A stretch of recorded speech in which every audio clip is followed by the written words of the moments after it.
Happy Monday out there, Frank. House of Orange TV coming at you. We're 1 week in to the basketball transfer portal being open. Tennessee's already added 3, and they're still on it. They are still on it right now. We know of a couple visits coming in this week. Tennessee went all in with Juke Harris.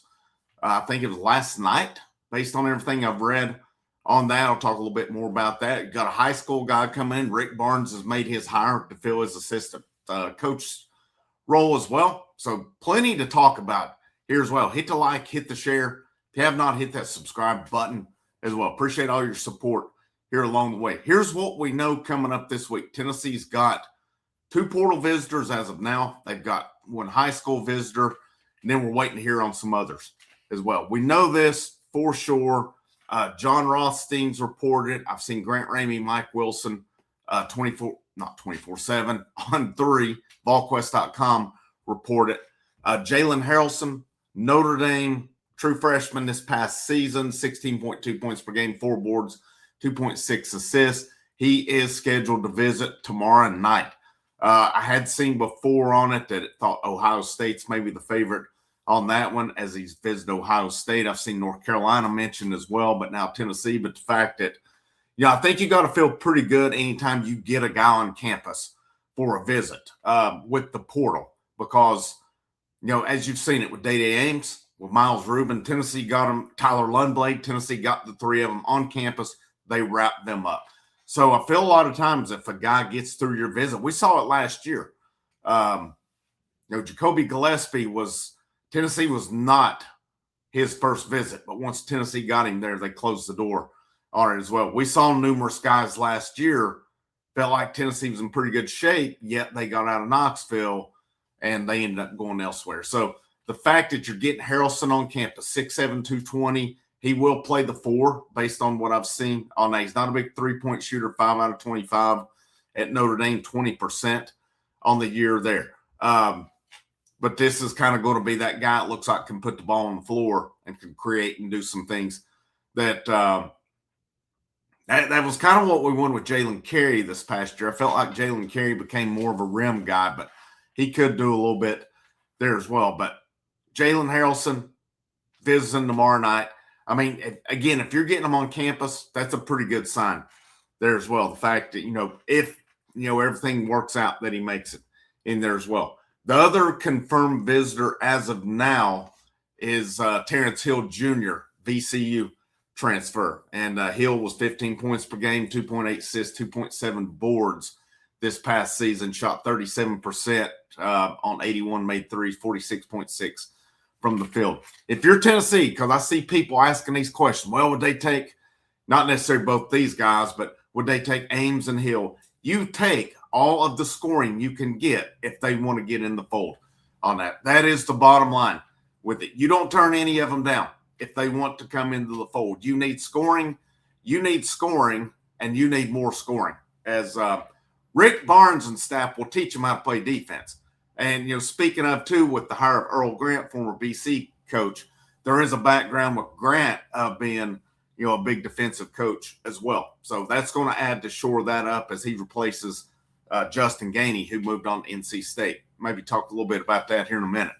But you can't teach a guy offense. I really don't think. You can't make a non-shooter a shooter to an extent. Yeah, they can sit here and chuck up threes all day long and practice and all that. That doesn't mean they're all of a sudden going to become a sharp shooter. They may get better at it. Don't get me wrong on that. But a shooter is a shooter. If you're Tennessee, you get all of the shooters you can get here. If you can get Jalen Harrelson, if you can get Terrence Hill Jr., of course, Hill's supposed to visit Kansas this week. So, again, if you can get them in, that's big for Tennessee. All right, that's your 2 confirmed. Now, Tennessee did go in home, visited Juke Harris last night. I've seen per Grant Ramey, VolQuest.com, that maybe Michigan is not as big of a player in this. Now, maybe it's Tennessee, North Carolina, or the NBA draft on it. North Carolina, with their new coaching staff, went in on him as well. So, here's what Tennessee has going. They have that prior relationship with Juke Harris and the family. From what I've read, it was obviously a good relationship because it was Wake Forest, Tennessee in his final 2.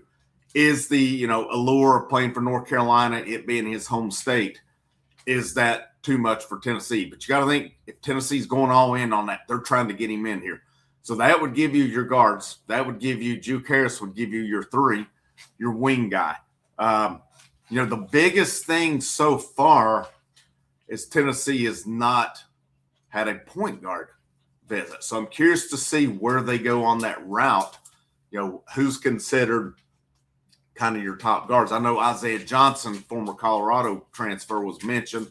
He's already committed to Texas at this point. But and I really don't think Day-Day – I think Day-Day Ames can play it some, but I don't think he's a primary point guard either. And I don't feel Hill Jr. is either. I feel like he and Ames kind of maybe same roles to an extent on it. Both of them are shooters. Both of them can put the ball in the hole.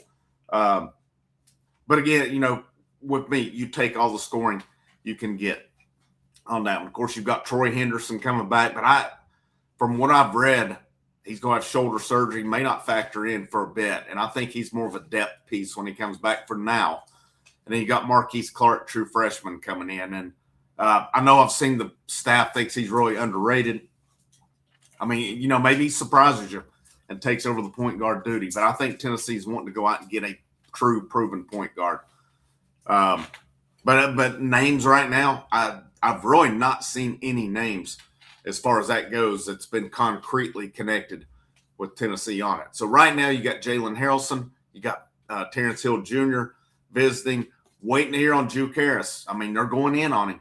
So can they get that visit out of him would be big there. Now, one I thought was interesting too, and this is high school, is Chris Washington Jr. is scheduled to come in later this week. I'm not sure who broke it.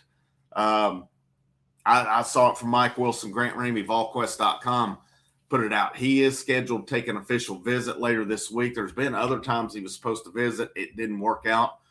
But I think the fact that Tennessee's still in this one, he hasn't committed. I think Tennessee's got a real good shot there. And I saw Mike Wilson talk about it. He said, I don't have quote for quote on it. He said he's pretty fascinated if Tennessee could land Harrelson and Chris Washington Jr. How they kind of play the same position. But you've got some depth there with it. Could be 2 big pickups for Tennessee this week. And I like the fact of going in, adding another high school guy. Because, I mean, you've got a 15 roster limit on here. As of now, I mean, you've got the 3 freshmen coming in. You've got Dwayne Brown, Troy Henderson, Ethan Berg. I mean, you still got Nate Aman. I just don't see it happening. I've not seen anybody who actually covers Tennessee that's even given an indication that he might come back. I think that's just a matter of time before he announces for the NBA draft. And then you've added your 3 through the high school ranks as well. So right now, I mean, the way we're looking at it here is Tennessee has got 6 roster spots still available. Now, we've not seen anything either way on Ethan Berg. The fact that he's still on the roster, that tells me, the fact he's not hit the portal or anything, I think there's a good chance he's probably back. And again, I'm for it. I think he's a good depth piece along the way. Again, the way the guy stayed in battle last year, didn't throw the towel in. He kept battling, and he played some big minutes down the stretch. I'll take him back and be totally happy with that. But if you add Chris Washington Jr., that leaves you 5 guys to add. You can still add 5 pretty solid portal guys right there along the way, because I kind of wonder on these freshmen who are coming in. Washington, I would expect, will come in and be some kind of a contributor. I'm still not sure on these other 3 guys right now, because I've seen Ralph Scott's more maybe a raw guy. Clark, maybe an underrated, maybe a couple years on him. Manny Green, I've seen he does have a college-ready body, pretty good shooter, so maybe he comes in and does contribute some as well. But, I think as far as needs still go, right now you've only got 2 big guys, because Miles Rubin is officially in the fold now, and you got Dwayne Brown. So you need more. I think you need at least a couple more. Of course, Harrelson and Washington would add a little bit to that, but I still feel like you need some more big guys there as well. You definitely need, I think, another rim protector, another true center in there. I don't really feel Brown and Rubin are maybe your true centers like a Felix Okpara they had, But, we'll see there. Does anything come out of the guy from Seton Hall, Najee Hines? I've seen that one's kind of dwindle a little bit, but could it amp back up some as well? This stuff is pretty fluid. And, some of your places that you kind of look for it. I'm kind of looking at kind of some of the names I'm seeing. I'm really not seeing a lot center-wise, but we'll kind of see where it goes there as well. There's going to be more names pop up. There's no way that they can go without adding a center. And we've not really heard anything on Thomas Dowd other than Tennessee still trying there. I mean, until you're actually able to get him to campus, I think you got to probably not take that one too serious until that point. But the last I'd seen, Tennessee was still trying because they definitely zoomed with him during the dead period. So we'll see where that goes. And last thing, and I talked about it earlier, Rick Barnes has added to his staff, added former BC coach Earl Grant this week. And I had seen about, looking like Tennessee wanted to add, a proven head coach at that point. And, with it as well, Grant had been at BC the last few years, did get fired at the end of this season. He was at BC for 5 years there as well. But his first head coaching, he was at College of Charleston, 2014. Said he coached there 7 years, and I guess he moved up to BC at that point. But he was an assistant at the Citadel, Winthrop, Wichita State, and Clemson before he jumped up to College of Charleston, and then spent the last few years at Boston College as well. Of course, it's pretty interesting. I'd seen, Kim English mentioned a lot. It seemed like that may be a thing. And then I'd seen it said Kim English was taking the year off. And then today it was announced North Carolina is hiring Kim English as an assistant coach. So North Carolina did something to entice him to not take the year off. But, I've seen the connection with Earl Grant, not necessarily a Barnes tree, but I had seen Barnes thought for that assistant spot wanted somebody who had head coaching experience. And Grant apparently has a good defensive background based on what I've read as well. So he'll add to that staff. And, that's one thing about Rick Barnes. The guy knows how to add assistants. I mean, he's had, 6 guys now go to be college head coaches in his system. You just don't see it where he has to replace a guy due to incompetence, basically. It's always normally if a dude leaves, it's for a promotion to a head coaching spot. Now, I mean, you had the rare instance Rod Clark went to Indiana last year, but that was really the exception rather than the norm on that. And it definitely wasn't I think it was a case of Rod Clark, maybe more money, maybe more of a role. I'm not sure on that one. But I mean, Barnes went out, got a solid hire in Morrow. Now he hires Earl Clark. Barnes is always going to put together a good staff. I don't think you have to worry about that one. But Tennessee's active. They're still swinging. They're still going in the portal. And I think you got to like what they're doing so far. I like that they're adding scoring. But they're the one thing I'm curious about right now is point guard. That's, to me, I'm curious to see if we get some names here soon on that one. But I'll keep you updated on it.